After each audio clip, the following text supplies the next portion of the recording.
Hello guys, இன்னைக்கு நம்ம சேனலில் என்ன ரெசிபி பார்க்க போகிறோன்னா ஒரு சூப்பரான பிரேக்ஃபாஸ்ட் ரெசிபி தான் பார்க்க போகிறோம். அதுக்கு முன்னாடி சேனல் இன்னும் சப்ஸ்கிரைப் பண்ணலைன்னா சப்ஸ்கிரைப் பண்ணிக்கோங்க. வாங்க வீடியோக்குள்ளே போகலாம். இன்னைக்கு நம்ம பார்க்க போகிற ரெசிபி என்னன்னா மினி பொடி இட்லி ரெசிபி தான் பார்க்க போகிறோம். இதை கீ பொடி இட்லின்னு சொல்லுவாங்க, மினி பொடி இட்லின்னு சொல்லுவாங்க. நீங்கள் எப்படி வேணாலும் சொல்லிக்கலாம். இது செய்கிறது ரொம்ப ரொம்ப சிம்பிள். இது செய்கிறதுக்கு 5 நிமிஷம் கூட ஆகாது. ஒரு 2 to 3 மினிட்ஸ்லேயே செஞ்சிடலாம். ஒரு பொடி மட்டும் செஞ்சு வச்சுக்கிட்டிங்கன்னா ஒரு தாளிப்பு ரெடி பண்ணிட்டீங்கன்னா சூப்பராக ரெடி ஆயிரும். செய்கிறது ரொம்ப சிம்பிள் தான். வாங்க எப்படி செய்கிறதுன்றதை பார்க்கலாம். இதுக்கு ஃபர்ஸ்ட் ஒரு பேன்ல 2 டேபிள் ஸ்பூன் அளவுக்கு உளுந்து ஆட் பண்ணிக்கலாம். அதுக்கப்புறம் 1 டேபிள் ஸ்பூன் அளவுக்கு கடலைப்பருப்பு ஆட் பண்ணிக்கலாம். 1 டேபிள் ஸ்பூன் அளவுக்கு வெள்ளை எள்ளு இல்லைனா கருப்பெல் ஆட் பண்ணிக்கலாம். அதுக்கப்புறம் 1 டேபிள் ஸ்பூன் அளவுக்கு வேர்க்கடலையை நல்லா தோல் உரிச்சிட்டு ஆட் பண்ணிக்கோங்க. இப்போ வரமிளகாய் 3 இருந்து 7 ஆட் பண்ணிக்கலாம். உங்க காரத்துக்கு ஏற்ப நீங்க ஆட் பண்ணிக்கோங்க. அப்படி நீங்க காரம் நல்லா சாப்பிடுவீங்கன்னா 10 கூட ஆட் பண்ணிக்கலாம். லாஸ்டா கொஞ்சமா கருவேப்பிலை ஆட் பண்ணிக்கலாம். கல் உப்பு நான் 1/2 டீஸ்பூன் அளவுக்கு ஆட் பண்ணியிருக்கேன். அடுத்து உங்களுக்கு உப்பு பத்தலைன்னா செக் பண்ணிட்டு ஆட் பண்ணிக்கோங்க.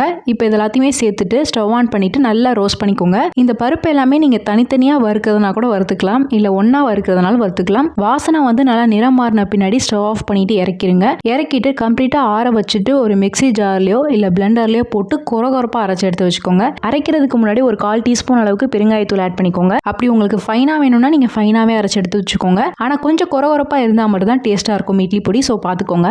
இந்த இட்லி பொடியை நீங்க தாராளமா 3 இருந்து 4 மாசம் வரைக்கும் ஸ்டோர் பண்ணிக்கலாம், கெட்டே போகாது. இப்போ நம்ம மினி இட்லி ரெடி பண்ணி எடுத்துக்கலாம். அப்படி உங்ககிட்ட மினி இட்லி பிளேட் இல்லைன்னா நீங்க நார்மல் இட்லியை ரெடி பண்ணிக்கலாம். நார்மல் இட்லியை நல்லா வந்து பிச்சு போட்டு சின்ன சின்னதாக கட் பண்ணிட்டீங்கன்னா இந்த பொடி இட்லிக்கு நல்லா டேஸ்டா இருக்கும். முழுசா இருந்தா இட்லி நல்லா இருக்காது. ஸோ வந்து நல்லா பிச்சு போட்டு இந்த மாதிரி மினி இட்லி மாதிரி ரெடி பண்ணிக்கோங்க. இப்போ வந்து மினி இட்லி ரெடி பண்ணி எடுத்தாச்சு. இப்போ இது எல்லாத்தையுமே தனியாக எடுத்து வச்சுக்கலாம். இப்போ இன்னொரு பேன்ல ஸ்டவ் ஆன் பண்ணிட்டு 1 இருந்து 2 டேபிள் ஸ்பூன் அளவுக்கு நெய் ஆட் பண்ணிக்கோங்க. நெய் வேண்டாம்னு நினைச்சீங்கன்னா நீங்க எண்ணெய் கூட ஆட் பண்ணிக்கலாம். அதுக்கப்புறம் 1/2 டீஸ்பூன் அளவுக்கு கடுகு ஆட் பண்ணிக்கலாம். கடுகு ஆட் பண்ணிட்டு கொஞ்சமா கருவேப்பிலை ஆட் பண்ணிக்கோங்க. கடுகு நல்லா பொரிஞ்சு வந்ததும் நம்ம வந்து இட்லி பொடி ஆட் பண்ணிக்கலாம். இது வந்து ஒரு 2 இருந்து 3 டீஸ்பூன் அளவுக்கு ஆட் பண்ணிக்கோங்க. உங்களுக்கு எந்த அளவுக்கு இட்லி இருக்கோ அந்த அளவுக்கு நீங்க பொடி போட்டு நல்லா மிக்ஸ் பண்ணிக்கலாம். பொடி நிறைய வேணும்னா நீங்க நிறைய ஆட் பண்ணிக்கலாம். இது எல்லாத்தையுமே சேர்த்து நல்லா மிக்ஸ் பண்ணிக்கலாம். ஒரு 2 நிமிஷம் ஸ்டவ் ஆன் பண்ணிட்டு இருக்கும் போதே நல்லா வந்து மிக்ஸ் பண்ணிக்கோங்க. சூப்பரா ரெடி ஆயிரும். ஸ்டவ் ஆஃப் பண்ணிட்டு கொத்தமல்லி வேணும்னா ஆட் பண்ணிக்கோங்க, இல்லைனா ஸ்கிப் பண்ணிக்கோங்க. இப்போ இது எல்லாத்தையுமே மிக்ஸ் பண்ணி எடுத்துட்டீங்கன்னா சூப்பரான மினி இட்லி பொடி வீட்லயே ரெடி ஆயிரும். ஸோ இனிமேல் வீட்டில் இட்லி செய்யும் போது கொஞ்சம் இந்த மினி இட்லி செஞ்சு பாருங்க. டேஸ்ட் சூப்பராகவே இருக்கும். மினி இட்லி பிளேட் வைக்கிறவங்க கண்டிப்பா ட்ரை பண்ணி பார்த்துட்டு எப்படி வந்திருக்குன்னு எனக்கு கமெண்ட்ஸ்ல ஃபீட்பேக் சொல்லுங்க.